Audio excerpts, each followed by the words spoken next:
Big pass நேயர்களுக்கு வணக்கம். இவங்கெல்லாம் என்ன சொன்னாலும் திருந்த மாட்டாங்களா? அந்த திருந்தாத ஜென்மங்கள் கேட்டகரியில் சாண்ட்ரா எப்போவுமே இருப்பாங்க. என்னதான் இந்த வாரம் அமைதியாக அடக்கி வாசித்தாலும், புருஷன் பொண்டாட்டி 2 பேரும் அடக்கி வாசித்தாலும் உள்ளுக்குள்ள அந்த வன்மம் அவங்களோடதெல்லாம் போகவே போகாது. ஏன்னா இந்த வாரத்தோட பெஸ்ட் பெர்ஃபார்மர் அப்படின்றதுல டீச்சர்ஸை வந்து ஸ்டூடெண்ட்ஸ் தான் செலக்ட் பண்ணும். ஸோ இவங்க சாண்ட்ரா வந்து ஆரம்பித்தது யார் அப்படின்னு பார்த்தோன்னா பிரின்சிபலான பிரஜின். ஏன்னா அவர் வந்து போன வாரங்கள் அவ்வளோ கோவமாக, என் புருஷன் எவ்வளோ கோவமாக்காரர் அப்படின்னு தெரியும். பட் அவங்க சொன்னதுக்கு அப்புறம் அந்த ஒரு மாரல் சயின்ஸ் டீச்சராகவும் பிரின்சிபலாகவும் அமைதியாக பார்க்கும்போது அவர் தாங்க பெஸ்ட்டு அப்படின்றாங்க. ஏமா உனக்கு கொஞ்சம் கூட அறிவு இல்லையாம்மா? எல்லாத்துக்கும் என் புருஷன் என் புருஷன் என் புருஷன் சொல்லணும் அப்படின்னா நீ அதை வெளியே இருந்தே பண்ணியிருந்துருக்கலாமே. உங்கள் புருஷனுக்கு நீங்கள் வெளியே இருந்தே சூப்பராக சப்போர்ட் பண்ணியிருந்துருக்கலாமே. உங்கள் புருஷனுக்கு நிறையா ஓட்டு போடுங்க, பிஆர் வச்சு ஓட்டு வாங்குங்க. உங்கள் ஃப்ரெண்ட்ஸ் கிட்டலாம் போய் இப்போ எப்படி என் புருஷன் தான் பெஸ்ட்டுன்னு சொல்கிறீங்களோ அதே மாதிரி வெளியே என் புருஷனுக்காக ஓட்டு போடுங்கன்னு ஓட்டு பிச்சை எடுத்து அவனுக்கு ஓட் போட வச்சிருக்கலாமே. அதை விட்டுட்டு உள்ளே வந்து ஏமா இப்படி பண்ணுறீங்க? ஏன்னா அவங்களுக்கு பெஸ்ட்டாக பிரஜினை தெரிஞ்சாங்களாம். பிக் பாஸ் அவ்வளோ தெளிவாக சொல்கிறாரு, மக்கள் பார்வையில் பெஸ்ட் டீச்சர் யாராக இருந்திருப்பாங்க, பெஸ்ட் ஸ்டூடெண்ட் யாராக இருந்திருப்பாங்க அப்படின்றாங்க. மக்கள் பார்வையில் எனக்கு தெரியல பிரஜினை பெஸ்ட்டாக தெரிஞ்சாரா? ஒரு பிரின்சிபலாகவும் அவர் என் கண்ணுக்கு எங்கேயும் தெரியல, மாரல் சயின்ஸ் டீச்சராகவும் தெரியல. எந்த ஊர்லடா பிரின்சிபல் இப்படி இருப்பார்? உங்களுக்கு ஒரு ரூல் கொடுக்கப்பட்டது, நீங்கள் ரொம்ப அன்பாக நடந்துக்கணும், ஜென்டில் பேரண்டிங் தான் இருக்கணும் அப்படின்றது கொடுக்கப்பட்டது. ஸோ அங்கே நீங்கள் கோபப்பட வேண்டாம். அட்லீஸ்ட் நீங்கள் உங்களால் முடிஞ்ச அளவுக்கு அவங்கள வார்த்தைகளால் கண்ட்ரோல் பண்ண பார்த்தீங்களான்னா கிடையாது. அதை விட்டுட்டு எல்லாத்துக்கும் அமைதியாக ஒரு கட்டத்தில் அவர் கேரக்டரை விட்டு வெளியே வந்து சாண்ட்ரா கிட்டலாம் கேட்குறாரு. இல்லை எங்களுக்கு சொல்லியிருக்காங்க பேரண்ட்ஸ், அந்த ரோல் என்ன நான் உங்ககிட்ட மட்டும் சொல்கிறேன், பேரண்ட்ஸ் வந்துட்டு ஒரு ஜென்டில் பேரண்டிங் தான் வேணும்னு சொல்லியிருக்காங்க. அப்போ இந்த ஸ்டூடெண்ட்ஸ் இப்படி பண்ணும்போது நான் என்ன பண்ணுறது அப்படின்னு. அப்போ இவங்க வந்து ஓகே நீ பிளேக்குள்ளே இரு, அப்படி திட்டாத, அந்த ஸ்டூடெண்ட்டை நான் டிஸ்மிஸ் பண்ணுவேன், பேரண்ட்டை வர சொல்லுவேன் அப்படின்ற மாதிரி மிரட்டு அப்படின்னு சொல்லி இவங்க அட்வைஸ் கொடுத்துருக்காங்க. ஸோ அவருக்கு என்ன பண்ணணும்னு தெரியாத பல நேரங்களில் அவங்க சாண்ட்ரா தான் ஹெல்ப் பண்ணியிருக்காங்க. எந்த இடத்துல இவர் ஒரு மாரல் சயின்ஸ் டீச்சராக இருந்தார். மாரல் சயின்ஸ் அப்படின் போது குழந்தைங்களுக்கு நல்ல ஒழுக்கத்தை சொல்லிக் கொடுக்கணும்.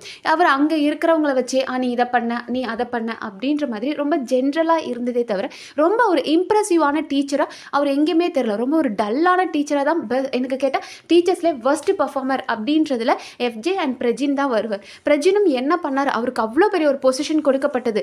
ஆப்வியஸாக போன வாரம் வாங்கின அடிக்கு இந்த வாரம் நீங்கள் அமைதியாக இருங்க, உங்களுக்கு ஒரு சூப்பரான ரோல் கொடுத்து உங்களை பெர்ஃபார்ம் பண்ண வைக்கிறோம் அப்படின்னு சொன்னதுனால அவர் ரொம்ப அமைதியாக போக ட்ரை பண்ண தவிர இம்ப்ரெசிவாவே இல்லை. ஆனால் சாண்ட்ரா போயிட்டு பிரஜின் அப்படின்ட்டாங்க. இந்த ரம்யாவும் பார்த்துட்டு அவர் இதுக்கு முன்னாடி எல்லாம் வந்துட்டு பிரஜினா எப்படி இருந்தார் நமக்கு தெரியும், ஆனால் இந்த வாரத்தில் அவர் இவ்வளோ அமைதியாக இருந்தார், அதனால அவர் வந்து பெஸ்ட் டீச்சரா?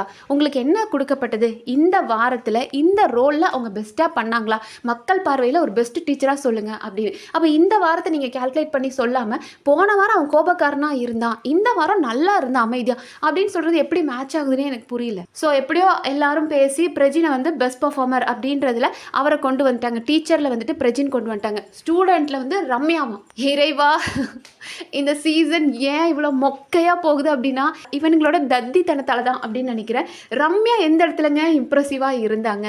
ஸோ வினோத் எப்படி வந்துட்டு ரொம்ப நல்ல ஸ்டூடெண்ட்டாக இருந்தாரோ அதே மாதிரி ரம்யாவும் ஒரு நல்ல ஸ்டூடெண்ட்டாக இருந்தாங்க. பட் எனக்கு தெரிஞ்ச மெஜாரிட்டி ஆஃப் த ஸ்டூடெண்ட்ஸால் அதை கனெக்ட் பண்ணிக்க முடியுமான்னு எனக்கு தெரியல. ஏன்னா என்னோட பாயிண்ட் ஆஃப் வியூவில் சொல்கிறேன், இந்த ரொம்ப நல்லா படிக்கிற ஸ்டூடெண்ட்ஸு, எதுக்கு எடுத்தாலும் ரொம்ப குட்டாக இருக்கிற ஸ்டூடெண்ட்ஸு ஒரு மைனர் கேட்டகரி இருப்பாங்க. இல்லை ரொம்ப ஆட்டிடியூட் காமிச்சிட்டு அரகெண்ட்டாக திமுறா இந்த லாஸ்ட் பெஞ்ச் ஸ்டூடெண்ட்ஸ் அப்படின்னு வழியா அவங்க ஒரு சின்ன கேட்டகரி இருப்பாங்க. But majority of the students வந்து எனக்கு அரோரா கூட கனெக்ட் ஆக முடிஞ்சது.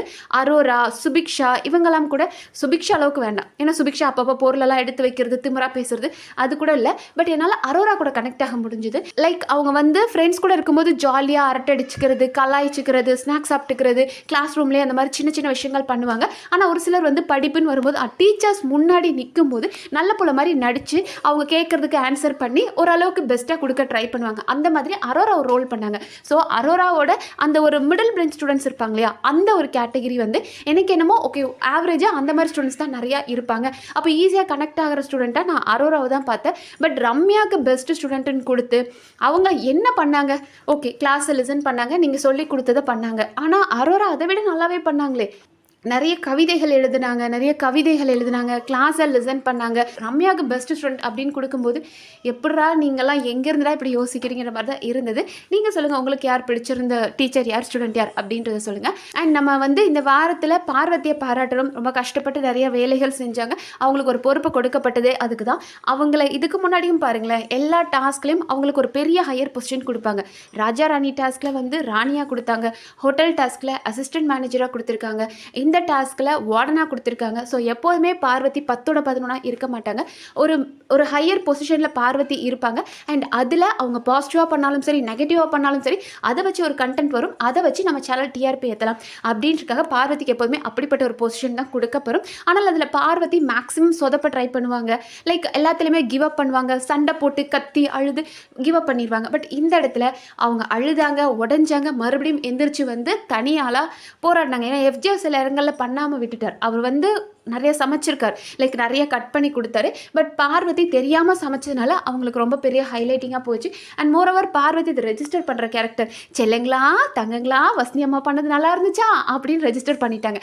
என்னதான் இவர் கட் பண்ணி கொடுத்துருந்தாலும் அவங்க தான் இந்த வதக்கிறது பொரிக்கிறது அப்படின்னு எல்லாத்தையும் பண்ணிட்டு அது ரொம்ப ஸ்டூடெண்ட்ஸ் கிட்ட வேற கேட்டுக்கிட்டே இருக்கும்போது வசனி அம்மா தான் எல்லாத்தையும் பண்ணாங்க அப்படின்ற மாதிரி பேர் எடுத்துட்டாங்க. ஆனால் அந்த வசந்தி அம்மாவுக்கு பின்னாடி கால் கடுக்க நின்ன நம்மளோட தர்மலிங்கத்தை நிறைய பேர் மறந்துட்டோம். ஸோ எனக்கு அமித்தை ரொம்ப பிடிச்சிருந்தது.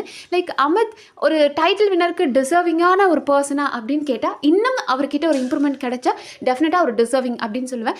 ஏன்னா யார்கிட்டையும் ஒரு பேக் பைட்டிங் கிடையாது, தன்கிட்ட பேசுகிறவங்க கிட்ட ஆமாசாமி போடுறது கிடையாது. அது தப்பாக இருந்தால் மூஞ்சிக்கு நேரம் இல்லை பாரு நீ பண்ணது தப்பு, நீ இந்த பெர்ஸ்பெக்டிவில் பார் அப்படின்னு அது பார்வா இருந்தாலும் சொல்லுவார். கமருதீனா இருந்தாலும் கம்மு நீ பண்ணுறது தப்பு கம்மு, உனக்கு ஒரு நல்ல நண்பனா வினோத் பல தடவை அவன் கூட நின்றுருக்கான், அவன் கூட நில்லு அப்படின்னு வினோத் கிட்ட பேசியிருக்காரு. திவ்யா தப்பாக இருக்குது, உங்ககிட்ட வந்து ஒரு கமாண்டிங் டோன் இருக்குது, அதை மாற்றிக்கோ, நீ இந்த அளவுக்கு இருக்காத ஆட்டிடியூடா அப்படின்னு அவங்க கிட்டே சொல்லுவார். கேமுன்னு வந்தால் அவருக்கு கொடுக்கப்பட்ட டாஸ்க்கை 100% பண்ணுறார். அதுவே ரொம்ப நல்லா இருந்தது. ஏன்னா நேற்று அந்த டாஸ்க் அந்த லெட்டரால் அவர் ரொம்ப அஃபெண்ட் ஆகிட்டார். ஏன்னா அதையே பேசி பேசி பேசி என்னை ஏன் காயப்படுத்துகிற, அந்த வேர்டு ஏதோ தப்பான வேர்டுன்னு சொல்கிற. ஆக்சுவலி தன்வசம் அப்படின்றத வசியம்னு புரிஞ்சுக்கிட்டாங்களா என்னன்னு தெரியல. தன்வசம்ன்றது தன்னோட கட்டுப்பாட்டுக்குள்ளே வச்சுக்கிறது, என்னோட பார்வையில் இருக்கிறாங்க அந்த மாதிரி மீனிங் கூட இருக்கலாம். பட் இவங்க அதை தன் வசியம்னு எடுத்துக்கிட்டாங்களான்னு தெரியல.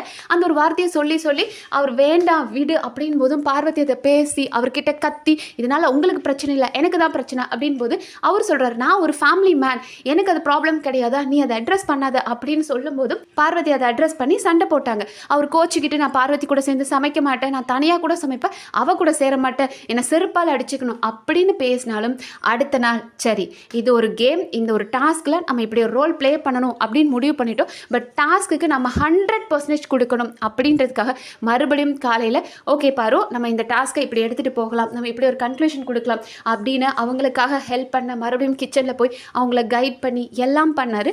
ஸோ அமித்துக்கு அந்த கோபத்தை தாண்டி ஒரு மெச்சூரிட்டி இருக்குது, அடுத்தவங்களோட பார்வையிலையும் ஒரு விஷயத்தை பார்க்கணும் அப்படின்ற அனலைஸ் பண்ணுற விதம் நல்லா இருக்குது. தனக்கு கொடுக்கப்படுற டாஸ்க்கை 100% கொடுக்குறாரு. யார் முதுகுக்கு பின்னாடியும் போய் பேசுறது இல்லை, மூஞ்சிக்கு நேராக பேசுகிறாரு. பட் இன்னும் கொஞ்சம் அந்த ஒரு ஸ்ட்ராங் கேமராக வெளியே தெரிஞ்சார் அப்படின்னா டெஃபினட்டாக டைட்டில் வின்னருக்கு அந்த மனுஷன் டிசர்விங் அப்படின்னு இந்த சீசனில் இத்தனை நாள் பொறுக்கி தேடி எடுத்து பார்த்ததில் அடடே அமித் கொஞ்சம் பரவாயில்லையே அப்படின்ற மாதிரி எனக்கு தோணுது. நீங்கள் என்ன நினைக்கிறீங்கன்றதை கமெண்ட் செக்ஷனில் சொல்லுங்கள். நன்றி.